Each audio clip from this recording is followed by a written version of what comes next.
Hello everyone, welcome back to my channel. This is Pramila Yadav. उम्मीद करती हूँ आप अच्छे होंगे। आज की क्लास में हम डिस्कस करेंगे मैस्लो की थ्योरी से रिलेटेड एमसीक्यूज। जितने भी एमसीक्यूज हैं आपके प्रीवियस ईयर क्वेश्चंस को ही बेस मानकर तैयार किए गए हैं। आप ये मान के चलिए, अगर आप ये क्वेश्चन सोल्व कर पाते हैं तो आपकी तैयारी बहुत अच्छी है। और अगर आपको मैस्लो की थ्योरी में कहीं भी कोई डाउट है तो डेफिनेटली आपके सारे डाउट्स यहाँ से क्लियर हो जाएंगे। मैस्लो की कंप्लीट थ्योरी भी मैंने चैनल पर करवा रखी है। अगर आपको थ्योरी देखनी है तो थ्योरी का लिंक मैं आपको डिस्क्रिप्शन पे दे दूंगी, वहां पर आप जाकर थ्योरी भी देख सकते हैं। पहला क्वेश्चन देखते हैं, मैस्लो का सिद्धांत किस नाम से जाना जाता है? मैस्लो की थ्योरी का नाम क्या है? क्या कॉग्निटिव थ्योरी है, हायरार्की थ्योरी है, बिहेवियर थ्योरी है या साइको एनालिटिक थ्योरी है? साइको एनालिटिक थ्योरी तो सिगमंड फ्राइड ने दी थी। बिहेवियर थ्योरी है वो बिहेवियरिस्ट देते हैं। बिहेवियरिस्ट कौन है? पावलो की क्लासिकल कंडीशनिंग, स्कीनर की ऑपरेंट कंडीशनिंग, थॉर्नडाइक की ट्रायल एंड एरर थ्योरी। फिर उसके बाद कॉग्निटिव थ्योरी है, ये ब्रूनर देते हैं। तो बच क्या गई? हायरार्की थ्योरी, या फिर हम इसे कहें हायरार्की ऑफ नीड्स थ्योरी, यानी आवश्यकताओं का पदानुक्रम का सिद्धांत। पहला क्वेश्चन क्लियर हुआ। मैस्लो की थ्योरी का क्या नाम है? Hierarchy of needs. यानी मैस्लो कहते हैं कि जो मनुष्य का कोई भी बिहेवियर है, कोई भी व्यवहार है, वो आवश्यकता से मोटिवेटेड होता है। जब तक आवश्यकता नहीं होगी, जब तक नीड नहीं होगी, हम कोई भी व्यवहार नहीं करते। जैसे जब तक आपको भूख नहीं लगेगी, आप खाना खाने के लिए किचन तक नहीं जाएंगे। वहां पर आपकी क्या है? आवश्यकता है, कमी है। जब तक आपको घर की कमी महसूस नहीं होगी, तब तक आप घर बनाने के बारे में नहीं सोचेंगे, घर बनाना शुरू नहीं करेंगे। तो यानी आपको आवश्यकता होना जरूरी है, डेफिशिएंसी होना जरूरी है, नीड होना जरूरी है कोई भी व्यवहार करने के लिए। इन्होंने 5 लेवल्स ऑफ नीड्स दिए, आवश्यकताओं के 5 स्तर दिए हैं, जो स्तर लोअर से लेकर हायर की तरफ जाते हैं। ये कहते हैं कि पहली नीड को पूरा होने के बाद ही आप दूसरी नीड पर जा सकते हैं, दूसरी के पूरा होने पर तीसरी पे, तीसरी के पूरे होने पर चौथी पर आप जा सकते हैं।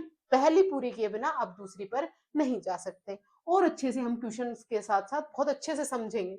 सेफ्टी के बाद कौन सी आवश्यकता आती है? इन्होंने 5 लेवल्स ऑफ नीड्स दिए, उसी का क्वेश्चन है कि सबसे पहले तो आ जाती है आपकी फिजियोलॉजिकल यानी शारीरिक आवश्यकताएं। शारीरिक आवश्यकताएं जैसे आपकी भूख होगी, आपका प्यास होगी, आपकी नींद हो गई, आपका सेक्सुअल डिजायर हो गया, ये आपकी शारीरिक आवश्यकताएं होती हैं। शारीरिक आवश्यकता के बाद सेकंड नंबर पर आती है सेफ्टी नीड, जहां पर आपको सुरक्षा की आवश्यकता महसूस होती है। जैसे आप धूप से बचने के लिए, बारिश से बचने के लिए आपको एक घर चाहिए। उसके अलावा आप हेल्थ इंश्योरेंस लेते हैं कि अगर मुझे फ्यूचर में कोई बीमारी हो गई तो वहां पर मुझे काम आएगा। सेविंग्स करते हैं आप। ये सब चीजें हैं, ये आपकी सेफ्टी नीड में आती हैं। सेफ्टी नीड के बाद तीसरे नंबर की जो स्टेज आती है वो आती है आपकी लव एंड बिलोंगिंग्स की, प्रेम और संबंध की, जहां पर आप फ्रेंडशिप करते हैं, दोस्ती करते हैं, शादी करते हैं, जहां पर आप इंटीमेट रिलेशन बनाते हैं, क्योंकि मनुष्य को सरवाइव करने के लिए एक रिलेशनशिप की जरूरत होती है। तो सेफ्टी नीड के बाद क्या आएगा? लव एंड बिलोंगिंग्स आएगी। नेक्स्ट क्वेश्चन देखिए, विच स्टेटमेंट इज ट्रू? कौन सी स्टेटमेंट सही है? All needs are equally important. क्या सभी आवश्यकताएं समान रूप से इंपॉर्टेंट होती हैं? Higher needs can be fulfilled first, यानी पहले हायर नीड्स को फुलफिल करें। Lower needs must be satisfied first, पहले निम्न आवश्यकताओं का सेटिस्फेक्शन होना जरूरी है। नीड्स आर रैंडम, रैंडम नहीं होती नीड्स। ये मैंने अभी आपको बताया भी कि पहले जब तक लोअर नीड्स कंप्लीट नहीं होंगी, आप अपर नीड्स तक नहीं जा सकते। पहले आपका सिंपल से कॉम्प्लेक्स की तरफ नीड्स का जो लेवल है वो चलेगा। पहले लोअर नीड्स पूरी करेंगी, जैसे मैंने आपको बताया, पहले शारीरिक आवश्यकताएं पूरी करेंगी। एक भूखा इंसान मकान ना बनाने की बजाय वो सोचेगा कि उसे खाना मिल जाए।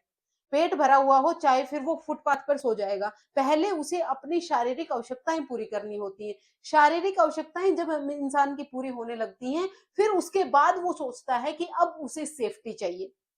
सेफ्टी जब मिल जाती है तब उसे लगता है कि वो घर बनाए, उसके दोस्त हों, उसके रिश्तेदार हों। रिश्तेदार होने के बाद वो सोचता है कि वो रिश्तेदार उसकी इज्जत भी करते हो, 4 लोग उसको जानते हो, यानी एस्टीम नीड, यानी सम्मान या आत्मसम्मान की आवश्यकता। फिर आता है आपका लास्ट सेल्फ एक्चुअलाइजेशन, यानी पहले लोअर नीड्स का सेटिस्फाई होना ज्यादा जरूरी होता है। नेक्स्ट क्वेश्चन देखिए, according to Maslow which of the following are considered deficiency needs या फिर डी नीड्स? यानी जो डेफिशिएंसी नीड्स यानी कमी की आवश्यकताएं, ऐसी आवश्यकताएं अगर आपकी पूरी नहीं हुई तो वो आपको कमी का एहसास करवाती हैं। जैसे आपको भूख लगी है तो वो भोजन की कमी का एहसास करवाते हैं। आपके पास घर नहीं है तो आपको घर की कमी खलती है। अगर आपकी शादी नहीं हुई है, आपके फ्रेंड नहीं है तो फ्रेंड्स की कमी आपको महसूस होती है। तो ये जो डेफिशिएंसी नीड्स होती है, पहले की जो 4 लेवल हैं वो आपकी डेफिशिएंसी नीड्स होती हैं। फिजियोलॉजिकल, सेफ्टी, लव और एस्टीम, ये आपकी लोअर नीड्स भी कही जाती हैं। लोअर नीड्स कहें या फिर इनको हम डेफिशिएंसी नीड्स कहें। ऐसी आवश्यकताएं अगर पूरी नहीं हुई तो आपको कमी महसूस होती है, जिसकी वजह से आपको स्ट्रेस और एंजाइटी हो सकती है। नेक्स्ट क्वेश्चन देखिए, रवि भूख की वजह से पढ़ाई पर ध्यान नहीं दे पा रहा है। किसकी वजह से? भूख की वजह से। यानी भूखा है। भूखा कौन सी आवश्यकता है? अभी मैंने डिस्कस किया। कौन सी? शारीरिक आवश्यकता है, फिजियोलॉजिकल नीड है। ये कौन सी नीड आ जाएगी? फिजियोलॉजिकल। अगर बच्चा भूखा है, पढ़ाई पर ध्यान नहीं दे पा रहा, फिजियोलॉजिकल नीड। बच्चे को प्यास लगी है, पढ़ाई पर ध्यान नहीं दे पा रहा, तो भी फिजियोलॉजिकल नीड। बच्चे को नींद आ रही है इसलिए पढ़ाई पर ध्यान नहीं दे पा रहा, वो भी आपकी फिजियोलॉजिकल नीड के अंदर ही आएगा। नेक्स्ट क्वेश्चन देखिए, जो बच्चा घर में असुरक्षित महसूस करता है, घर में उसे असुरक्षित महसूस हो रहा है, वह आगे किस आवश्यकता को पूरा करने में कठिनाई होगी? यानी फिलहाल बच्चे की कौन सी नीड्स में प्रॉब्लम है? सेफ्टी नीड्स में प्रॉब्लम है। जहां पर असुरक्षित महसूस कर रहा है यानी सेफ्टी नीड, सेकंड नंबर की नीड, तो वो किसको प्रभावित करेगी? आने वाले लेवल को यानी थर्ड लेवल को। कौन से को? लव एंड बिलोंगिंग्स, प्रेम संबंध वाली जो आवश्यकता आएगी उसको प्रभावित करेगी। क्योंकि मैस्लो कहते हैं, कहा गया लव एंड बिलोंगिंग्स, मैस्लो कहते हैं कि जब तक आपकी पहली स्टेज अच्छे से कंप्लीट नहीं होगी आप सेकंड के बारे में नहीं सोचेंगे, सेकंड अच्छे से कंप्लीट नहीं हुई तो आप थर्ड में भी आपको कठिनाई होगी ही होगी। तो यहाँ पर बच्चे की सेफ्टी नीड्स में प्रॉब्लम है तो वो लव एंड बिलोंगिंग्स को भी बाधित करेगी। नेक्स्ट क्वेश्चन देखिए, दूसरों से सम्मान और आत्मविश्वास किस स्तर में आता है? जब दूसरों से सम्मान की बात आती है, यानी जब 4 लोग आपको जानते हो, आपका नेम हो, आपका फेम हो, जब आप कहीं से निकले तो 4 लोग आपकी तारीफ करते हो, यही है आपका दूसरों का सम्मान। और ये आपकी 4th नंबर की नीड है, एस्टीम नीड्स, सम्मान की आवश्यकता या आत्म सम्मान की आवश्यकता हम इसे कहते हैं। नेक्स्ट क्वेश्चन देखिए, मीना अपने पूरे पोटेंशियल तक पहुंचना चाहती है। पूरे पोटेंशियल तक पहुंचने का मतलब है जब मनुष्य की ये पहली चारों नीड्स पूरी हो जाती है, जब उसकी डेफिशिएंसी नीड्स पूरी हो जाती हैं, तो वो अपने हाईएस्ट पोटेंशियल तक जाना चाहता है। देखा आपने कई आईएएस अधिकारी ऐसे होते हैं जो अपनी आईएएस की जॉब छोड़कर वो अध्यात्म की तरफ जाना चाहते हैं, अध्यात्म की तरफ चले जाते हैं। ऐसा क्यों होता है? देखो, उनकी शुरुआत में फिजियोलॉजिकल नीड पूरी हुई, उनको खाना प्रॉपर मिल रहा है, उन्होंने अपना घर भी बनाया यानी सेफ्टी नीड भी पूरी हुई, फिर उसके बाद उन्होंने शादी भी की, उन्होंने फ्रेंड्स भी बनाए, लव एंड बिलोंगिंग्स की नीड भी पूरी हुई, एस्टीम नीड, आईएएस की जॉब कर रहा है तो 4 लोग उनकी इज्जत भी कर रहे हैं, एस्टीम, यानी पहली चारों नीड्स पूरी हो गई, फिर भी उसको कमी महसूस हो रही है। कमी किसकी है? सेल्फ एक्चुअलाइजेशन की। जब सेल्फ एक्चुअलाइजेशन पर इंसान पहुंचता है तो वो खुद के बारे में नहीं, समाज के बारे में, राष्ट्र के बारे में अलग से ही सोचने लगता है कि दूसरों की भलाई वो किस तरह से कैसे कर सकता है, या फिर अपना पर्सनल, अपना सेल्फ ग्रोथ किस तरह से कर सकता है। सेल्फ ग्रोथ का मतलब यहाँ पर स्वार्थ नहीं है, वो अपने आप में और इंप्रूवमेंट चाहता है, और इंप्रूवमेंट चाहता है। डेफिशिएंसी नीड्स है वो पूरी हो जाती हैं। आपकी घर बनाने की नीड थी, आपने घर बना लिया, पूरी हो गई, लेकिन ये जो आपकी 5th स्टेज है, सेल्फ एक्चुअलाइजेशन, कभी पूरी नहीं होती। मनुष्य अपने आप को और बेहतर और बेहतर और बेहतर हमेशा बनाता ही रहता है। तो वो फुल पोटेंशियल तक पहुंचने के लिए सेल्फ एक्चुअलाइजेशन 5th सबसे हाईएस्ट लेवल की नीड होती है। नेक्स्ट क्वेश्चन देखिए, correct order of Maslow hierarchy, मैंने पांचों लेवल आपको बहुत अच्छे से समझा दिए। अगर आपको समझ में आए होंगे तो आप इस क्वेश्चन का आंसर अपने आप कर लेंगे। सबसे पहले आती है फिजियोलॉजिकल नीड, फिर आती है safety need, love need, esteem need और सेल्फ एक्चुअलाइजेशन। लोअर से हायर की तरफ जाते हैं। पहले डेफिशिएंसी नीड्स पूरी होती हैं, फिर बीइंग नीड्स की तरफ जाते हैं। मैस्लो ने 2 कैटेगरी में डिवाइड किया था नीड्स को, अभी हम समझेंगे नेक्स्ट क्वेश्चन में। शिक्षक जब पुरस्कार और प्रशंसा देता है तो कौन सी आवश्यकता पूरी होती है? यहाँ पर टीचर क्या दे रहा है? पुरस्कार दे रहा है और बच्चे की प्रशंसा कर रहा है, तो बच्चे को ये अच्छा लगेगा कि 4 लोग उसके बारे में सुन रहे हैं कि उसे गिफ्ट मिल रहा है, उसे पुरस्कार मिल रहा है, टीचर उसकी प्रशंसा कर रहा है, इससे उसे सेल्फ कॉन्फिडेंस भी बिल्ड होता है और इसे सम्मान मिल रहा है। तो ये कौन सी स्टेज आ जाएगी? एस्टीम नीड आ जाएगी, आपकी 4th लेवल की नीड।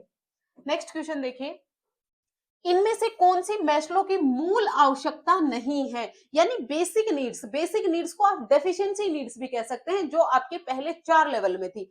देखिए, फूड है, फूड आपकी फिजियोलॉजिकल नीड है, बिल्कुल है।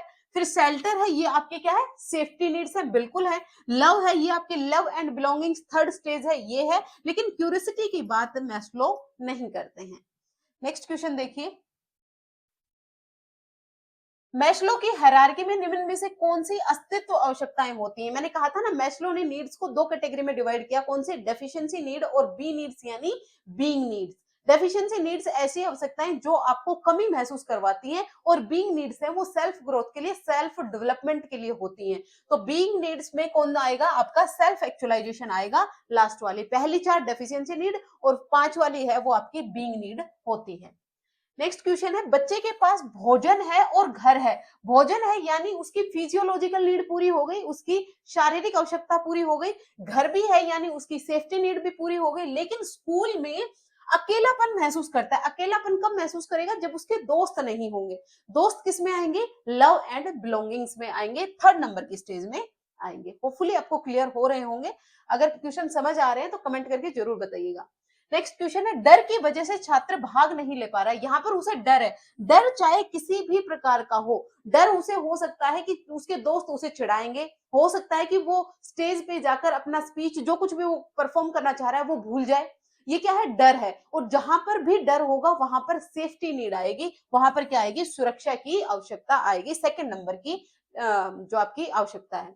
मिड डे मील योजना है, किस आवश्यकता को पूरा करता है? मिड डे मील है 1995 में शुरू किया गया था। गवर्नमेंट स्कूल में बच्चों को दोपहर में फ्री में खाना खिलाया जाता है। वो ऐसा क्यों किया जाता है, क्योंकि गवर्नमेंट स्कूल में जो बच्चे आते हैं वो गरीब परिवार के बच्चे आते हैं। हो सकता है बच्चे के घर में खाना नहीं बना हो, बच्चे ने खाना नहीं खाया हो। अगर बच्चे ने खाना नहीं खाया है तो वो पढ़ाई में भी ध्यान नहीं लगा पाएगा। बच्चा जब पढ़ाई में ध्यान नहीं लगा पाएगा, आपको तो पढ़ाना है ना, पढ़ाई में ध्यान लगाने के लिए आपको क्या करना है, बच्चे की फिजियोलॉजिकल नीड्स। भूखा है तो वो उसकी कौन सी आवश्यकता है, शारीरिक आवश्यकता है। सीटेट में क्वेश्चन पूछा गया है ये। नेक्स्ट क्वेश्चन देखिए, भूखे बच्चे को कौन सी आवश्यकता सबसे कम प्रेरित करती है? एक बच्चा भूखा है तो भूखे को कौन सी आवश्यकता सबसे कम प्रेरित करेगी? भोजन। भोजन तो उसे सबसे ज्यादा प्रेरित करेगा। भूखा है तो उसे क्या चाहिए, भोजन ही तो चाहिए, तो वो तो सबसे ज्यादा प्रेरित करेगी। फिर उसे पानी भी चाहिए यानी वो उसकी शारीरिक आवश्यकता है। उसको रिस्पेक्ट के बारे में बाद में सोचेगा, पहले उसे नींद, यानी जब तक बच्चे की शारीरिक आवश्यकताएं पूरी नहीं होंगी तो वो सेफ्टी के बारे में नहीं सोचेगा, लव एंड बिलोंगिंग्स के बारे में नहीं सोचेगा, और एस्टीम नीड के बारे में भी नहीं सोचेगा। रिस्पेक्ट कहाँ आएगी, आपकी फोर्थ लेवल की आवश्यकता है एस्टीम नीड्स। नेक्स्ट क्वेश्चन देखिए, a teacher create a friendly classroom environment which need is targeted. एक टीचर है वो बच्चों के लिए फ्रेंडली क्लासरूम बनाता है ताकि बच्चा अपनी बात को अच्छे से रख पाए। बच्चे के कोई भी डाउट्स हो तो बच्चे अपने डाउट को बिना डर के वो कह पाए। जब आप बच्चे के अंदर से डर निकालना चाहते हैं तो वो सेफ्टी नीड होती है, कौन सी, सुरक्षा की आवश्यकता होती है। नेक्स्ट क्वेश्चन देखिए, डी नीड्स पूरी की जाती हैं।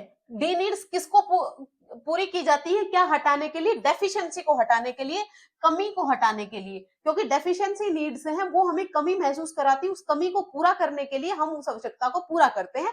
जैसे मैंने बताया, आपके पास घर नहीं था, घर की कमी थी, तो घर बना लिया तो आपने उस कमी को दूर कर दिया। जबकि जो बीइंग नीड्स है, बी नीड्स है, पूरी की जाती है किसके लिए, ग्रोथ के लिए, विकास के लिए, सेल्फ डेवलपमेंट के लिए, अपने हाईएस्ट पोटेंशियल तक पहुंचने के लिए, और ये कभी भी खत्म नहीं होती हैं, ये लगातार चलती रहती हैं। नेक्स्ट क्वेश्चन देखिए, रिया हैज ऑल फैसिलिटी। रिया के पास सारी फैसिलिटी है। सारी फैसिलिटी मतलब उसको खाना भी मिल रहा है, पानी भी मिल रहा है, नींद भी पूरी मिल रही है, उसको घर भी है।